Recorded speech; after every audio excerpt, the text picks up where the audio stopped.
Today we're going to be changing an alternator on a 2015 Nissan Murano. There's a couple of ways I believe that you can do this. The book procedure calls for removing the radiator and the cooling fans and a bunch of stuff up front.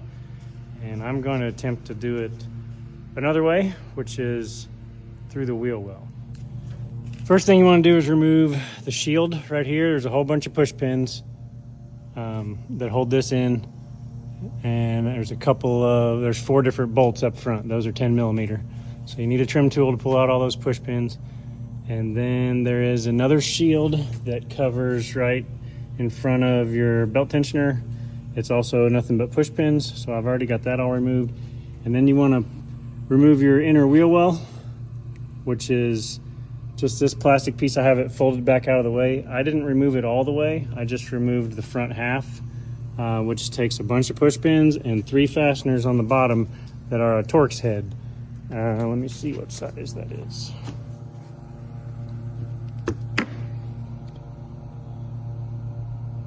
T15. So T15, there's 3 fasteners along the front bottom edge of the inner fender well. Here's what the splash shield and the tensioner cover look like. Obviously I have the wheel removed. Those are 21 millimeter. Next up, I'm going to remove the belt. So turn the tensioner with a 3/8 drive ratchet through that square drive hole on the end. And then I'm going to unbolt the air conditioning compressor. So you got 1, 2, these look like 13s maybe. 2 on the front, the passenger side, and then 2 on the forward end. It's the back of the compressor, but it's facing the front of the vehicle. 1 here and then 1 up here. So you got 4 bolts. I'm also gonna take that 10 millimeter out, let this bracket fall, because I think we have to let the AC compressor come down as far as possible. So this is gonna have to drop down as far as possible so that we can attempt to get the alternator out this hole. I don't know yet if it's possible, but that's what I'm gonna try. So got the belt pulled off. Next thing we're gonna do is remove the tensioner, because there's an alternator bolt right there behind the tensioner. So you got 2 13 millimeters, 1 there and 1 there. I'm gonna use a ratchet with a short 13 to get on that. Might have to switch to a 1/4 inch drive ratchet on this side just because there's not a lot of clearance between the frame. So 3/8 drive can get to that one, no problem. It's already loose. Other side, I did switch to 1/4 inch drive ratchet.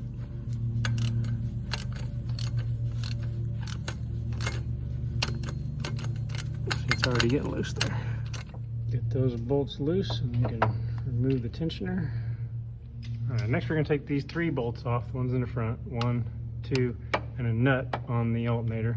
These are all 14 millimeters. Before I go any further, I forgot to mention, you need to disconnect the battery.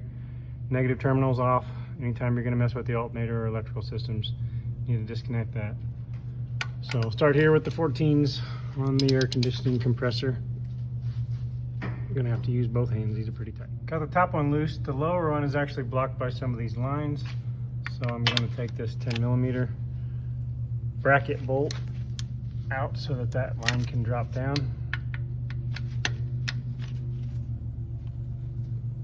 I have to put my phone down for that one too. So I got the 1 bolt here and then 10 millimeter bracket bolt down right below the compressor. So that gets these lines where you can kind of move them out of the way.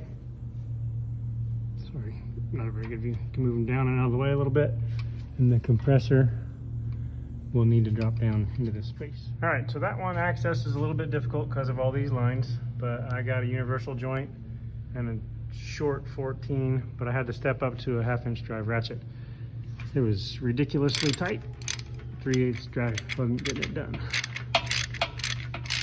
So we'll take these 2 bolts out of the AC compressor and then we'll take that nut off of the alternator. Okay, you got 2 bolts on the front side of the compressor, front of the vehicle. 1 here and 1 up top.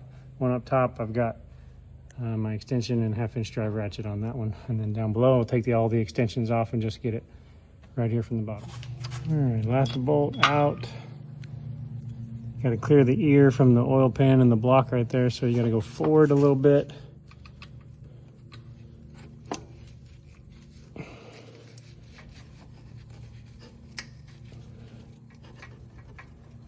And now it can come down. Not much, hopefully just enough to get the alternator down through this hole. So we're gonna find out. All right, on the alternator nut, since the frame is kind of in the way here, or the structure, I use the universal joint on the 1/2-inch drive ratchet with a 14 to get that one loose. All right, I was hoping not to have to do anything up top here, but I do think I'm gonna try and unhook the alternator from the top. The connections, this is how the alternator bolts up. So you got the one through bolt at the bottom that we already took out, and then it's about in this orientation right here. So you got one more bolt to take out, which comes in from, I think, from the inboard side, and I think we can get that from the bottom. But trying to get this from the bottom, since it's pointing straight up, and trying to get in here to push on this clip from the bottom might be a little difficult. So I'm going to just remove a couple of Phillips head fastener, or I guess this might be tins, but take these 2 Phillips head fasteners out and remove this box. And now potentially we got a path to get down here to the top of the alternator. I'll get a better light in here where you can see. Not a great visual, but I can show you which harnesses go to the plugs.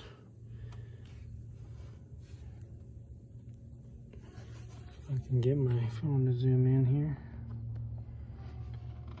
All right, so you've got the main power right here, this harness, and then the electrical plug with a clip on it is this one right here.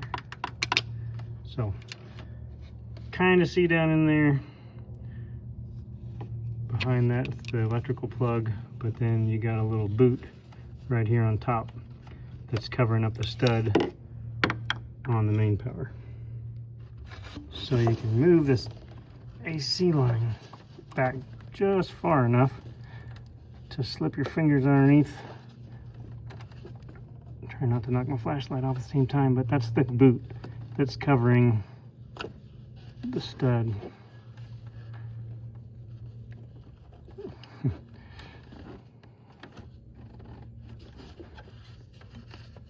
See it right there. So I'll be using 1/4-inch drive stuff down in this small space. A little bit hard to see, but I have a universal joint 1/4-inch drive, 18-inch extension with a deep well 12. And I'm using the deep well socket to keep that line pushed out of the way while I take it out. All right, I've got it pulled out. I wanted to point out a couple of things, or several things actually. So this is the nut I was pulling off from the top. There is no flexibility or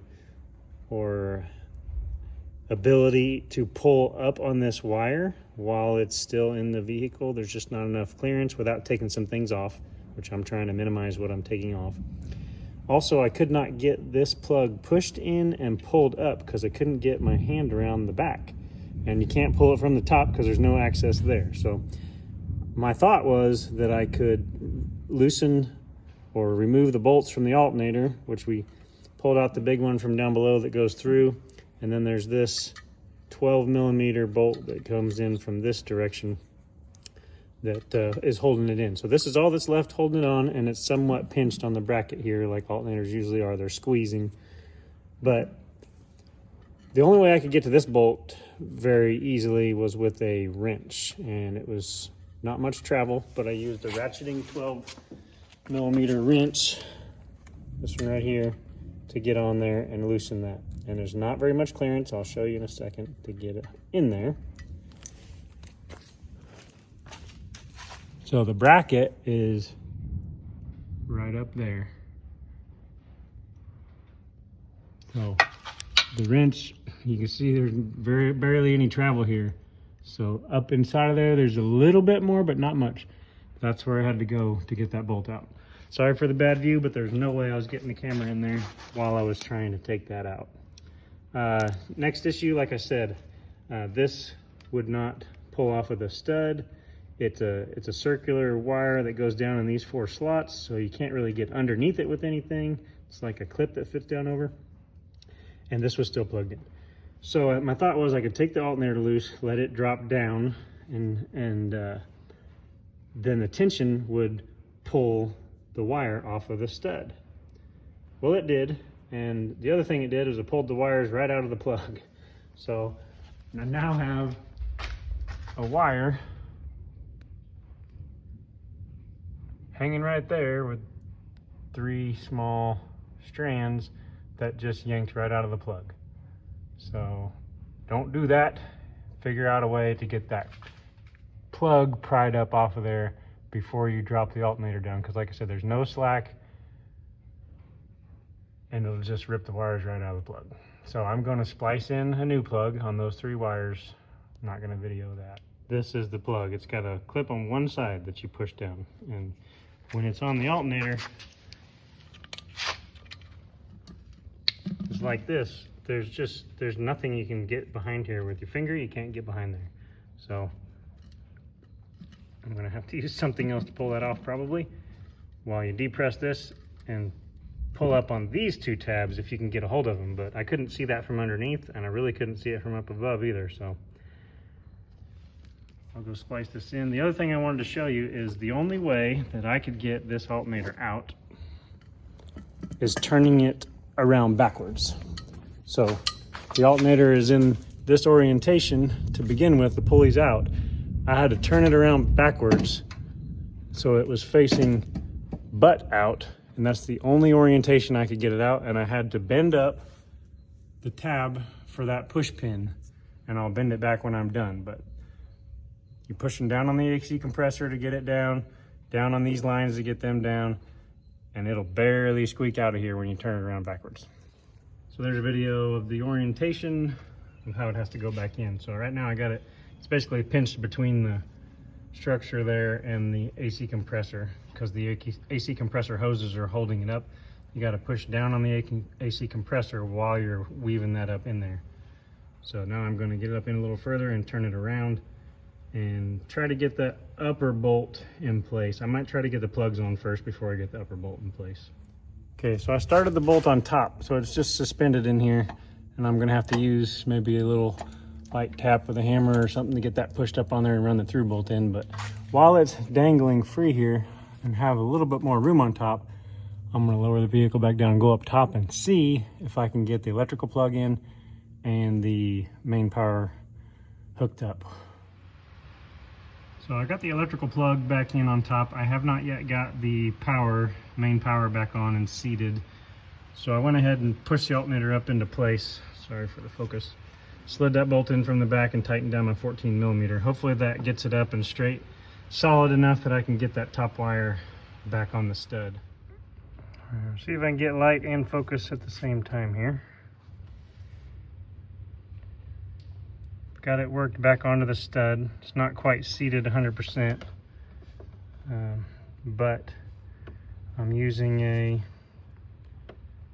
hose tool to hold the boot out of the way, the boot that covers that.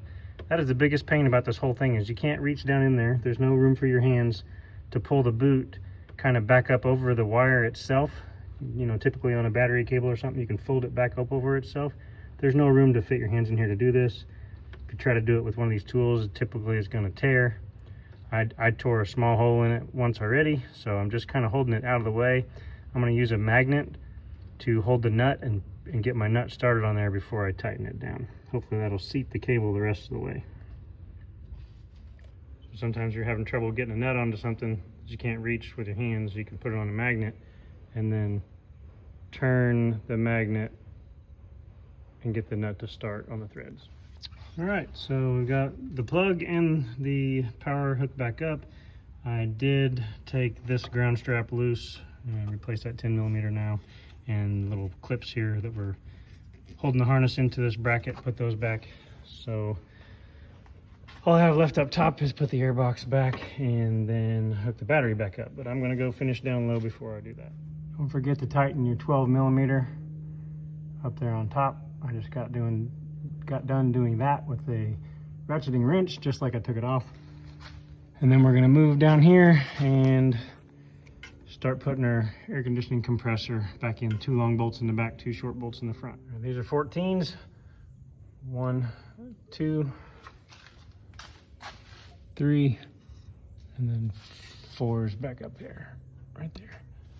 Tighten those down. AC compressor's tightened. You can put these bracket bolts back in. These are 10mm bolts.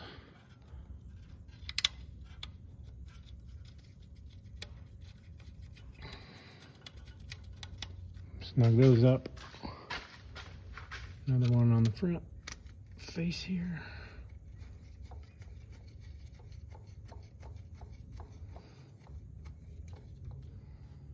Next, we'll slide the tensioner up into this position. So you got the 2 bolts, one right there, one right there. Just goes up like this. Tighten those down. All right, tensioner back on, tighten down. Stick your 3/8 drive ratchet in here.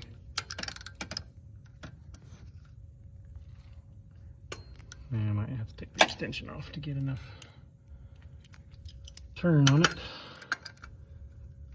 And then we'll reroute the belt. For me, the easiest was to start around the alternator, the tensioner, and the crank, and leave it off the AC compressor, and then push this up with my ratchet and then slip it underneath the AC compressor. So now that you've got the belt rerouted, you can bend this tab back down. That's for the cover that goes over here. Now we've got these push pins and the 3 little, I think T15 Torx head screws. We want to fold this inner fender well back into place, and then get your push pins going and your fasteners installed. Next up, after that one, you got the small one. Put it back in place, 4 push pins. Last step down low, you put back the splash shield. It's got 4 bolts in the front, 10mm, and a bunch of push clips down the sides.